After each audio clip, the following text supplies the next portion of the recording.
Hello मंडळी, नमस्कार. तर स्वागत आहे तुमचं आजच्या ब्लॉगमध्ये. आज आहे संकष्ट चतुर्थी आणि ह्या महिन्यात आलेली आहे अंगारक चतुर्थी.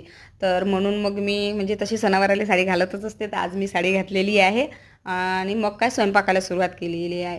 तर आपल्याला उपवास आहे, पण बाकीचे तर घरचे जेवणारे आहे ना, त्याच्यासाठी तर स्वयंपाक करूनच ठेवावं लागते, नाही तर लय कल्ला होते.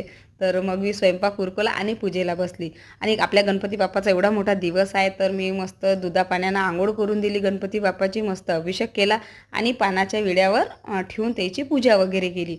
तशी हे चतुर्थी महिन्याचीच येत असते, पण मला काही हे चतुर्थी नसते. तर मी फक्त म्हणजे श्रावण महिन्यातलीच करत असते. तर मस्त पूजा वगैरे केली आणि आपल्या गणपती बाप्पाला सगळ्यात जास्त आवडते जास्वंदचं फूल, दुर्वा आणि अष्टगंध. तर मी हे सगळे गणपती बाप्पाला वाहलं आणि पूजा वगैरे केली. आणि सगळ्यात जास्त आवडते आहे मोदक. तर ते मोदक संध्याकाळी भेटणार आहे बाप्पाले, तर कारण सकाळी नसते.